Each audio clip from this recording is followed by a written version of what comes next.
Okay, ఇప్పుడు పర్యాయ పదాలకు సంబంధించి నమూనా ప్రశ్నలను మనం చూద్దాం. ప్రశ్న ఏ విధంగా వస్తుందో ఇక్కడ మనకు తెలుస్తుంది. తల్లి పుత్రుని రక్షించు, గీత గీసిన పదానికి పర్యాయ పదాలు గుర్తించండి.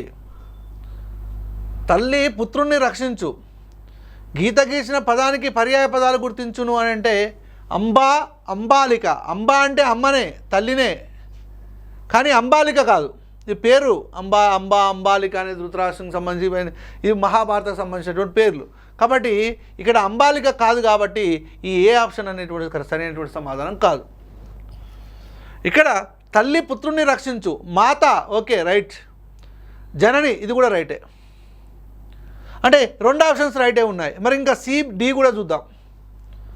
ఇక్కడ సిలో అమ్మ ఉంది, ఓకే ఇది కరెక్టే, కానీ అమృతం కాదు. అంటే సి ఆప్షన్ కాదన్నట్టు. సి కాదు, ఏ కాదు, బి అవుతుందని అనుకున్నాం, కానీ మిగతా ఆప్షన్స్ కూడా సరి చేసుకోవాలి కదా.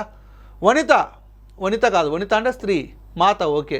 అంటే ఇందులో ఈ రెండిట్లలో ఒకటి అయింది, ఒకటి కాలేదు, కాబట్టి ఆన్సర్ వచ్చేసి 1వ ప్రశ్నకు తల్లి అనే పదానికి పర్యాయ పదాలు మాత, జనని. తర్వాత రెండవది, దినకరుడు అస్తమించాడు, గీత గీసిన పదానికి పర్యాయ పదాలు గుర్తించండి. అంటే ఇక్కడ దినాన్ని ఏర్పరిచేటువంటి వాడు దినకరుడు. సూర్యుడు రాకతోనే దినం ఏర్పడుతుంది. దినకరుడు అస్తమించాడు, సూర్యుడు అన్నమాట. చూద్దాం.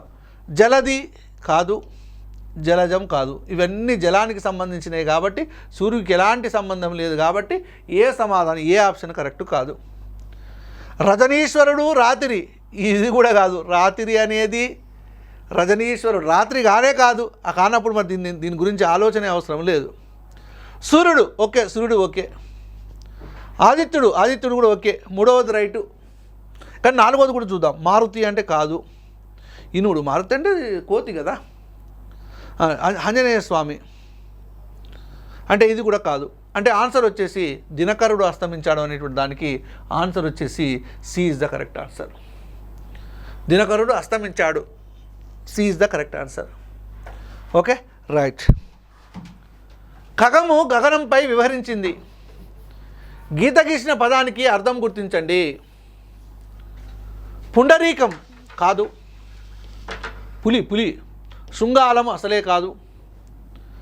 నక్క కాదు, నక్క పైన ఎందుకు వివరిస్తుంది? కాకి ఓకే, కానీ చూద్దాం మరి. కాకి పైన వివరిస్తుంది ఓకే. బకము అంటే కాదు, వింజామరం అని కూడా కాదు. కానీ ఇక్కడ పక్షి, పులుగు, పక్షి అన్న పులుగు అన్న ఒకటే. ఖగానికి పర్యాయ పదాలు పక్షి, పులుగు. అంటే పైన విహరిస్తుందన్న దానికి చూసుకున్నాం, కానీ ఇది పర్యాయ పదమే కాదు ఖగం అంటే. శైలంబుపై జరి ప్రవహించింది. శైలము అంటే శిలలతో ఏర్పడినది శైలము. మరి శిలలతో ఏర్పడేది ఏంటిది? తరువు కాదు, చెట్టు. పథము అంటే దారి, నగరము అంటే పట్టణము. ఇవి 3 కావు, కానీ అద్రి అవుతుంది. శైలం అంటే పర్వతము, అద్రి పర్వతము. శైలం అంటే అద్రి పర్వతము. ఆననంపై గీత గీసిన పదానికి పర్యాయ పదాలు ఆననం, ఆసనం, ఇవన్నీ సేమ్. కరం అంటే చెయ్యి కాదు. నాసిక అంటే ముక్కు, కర్ణము అంటే చెవి, ఆననం అంటే ముఖం.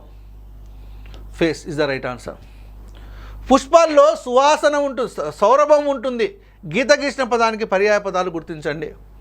ఆప్షన్ ఏ సువాసన, తావి. ఆప్షన్ బి తరుణము, తామకం. ఆప్షన్ సి తమసము, తదనంతరము. ఆప్షన్ డి వాసన, దుర్గంధం. ఓకే, ఇప్పుడు డి దగ్గర నుంచి వస్తాను. పుష్పాల్లో దుర్గంధం ఉండదు కదా, కాబట్టి ఇది కాదు. తరుణోపాయామం అంటే వెంటనే అని అర్థం, ఇది కూడా కాదు. తామసం తదనంతరం, తదనంతరం అంటే వెంటనే, తర్వాత, ఒకదాని తర్వాత, ఇది కూడా కాదు. ఇది కాదు. సువాసన ఉంటుంది, తావి ఉంటుంది. అంటే సువాసన అన్న తావి అన్న ఒకటే. Okay right. స్వర్గంలో దేవతలు ఉంటారు, గీత గీసిన పదానికి పర్యాయ పదాలు గుర్తించండి. భువనము అంటే స్వర్గము, త్రిదివం అని అంటే స్వర్గము, మర్త్యులు అంటే మానవులు, త్రిభువనం అంటే కాదు ముల్లోకాలు, రసాతలము ఈ భూమి అంటే త్రిదీపం స్వర్గం. భార్యను గౌరవించాలి. గీత గీసిన పదానికి సమానార్థకాలు గుర్తించండి. సతి అంటే భార్యనే, ఓకే, నది కాదు. పత్ని అంటే భార్యనే కానీ గవి కాదు. యతి కాదు, పది కాదు. ఇల్లాలు కులస్త్రీ. ఇది ఆన్సర్ వచ్చేసి ఇల్లాలు కులస్త్రీ. రాము గృహంలో ఉన్నాడు. గీత గీసిన పదానికి పర్యాయ పదాలు గుర్తించండి. గృహము అంటే ఇల్లు, ధూపం ద్రవ్యం కానే కాదు. నికేతనం ఓకే కానీ నందనము కాదు. నందన వనం అంటాను కానీ అది కాదు. నారలు మదిలు ఇవి కూడా కావు. ఇల్లు సదనం ఇస్ ద రైట్ ఆన్సర్. తల్లి వంద్యురాలు. గీత గీసిన పదానికి పర్యాయ పదాలు గుర్తించండి. మళ్ళీ తల్లి వచ్చింది కదా అంటే ఇది వేరే వాక్యం. ఓకే, జనని మాత. పితామహి ఓకే కానీ ప్రభావతి కాదు. సతి అంటే భార్య, ఇది రెండు కాదు. జనని ఓకే, జనని అంటే తల్లి, జనకుడు అంటే తండ్రి కాదు. అంటే ఆన్సర్ వచ్చేసి జనని మాత. ఇవ్వండి మరి నమూనా ప్రశ్నలు. ఇంకా మనకు విన్నర్స్ పబ్లికేషన్స్ పుస్తకంలో ఈ 10తో పాటు ఇంకా మనకు 100 వరకు పర్యాయ పదాలు ప్రాక్టీస్ బిట్స్ అనేటువంటివి ఉన్నాయి. మీరు అక్కడ ప్రాక్టీస్ చేసుకోండి. ఈ ప్రాక్టీస్ బిట్స్ చేసేసుకుంటే ఈజీగా మీరు గెట్ ఆన్ అవుతారు. ఇబ్బంది ఏమీ లేదు. ఓకేనా? రైట్. దీంతో మనకు పర్యాయ పదాలు అనేటువంటి టాపిక్ అయిపోయింది.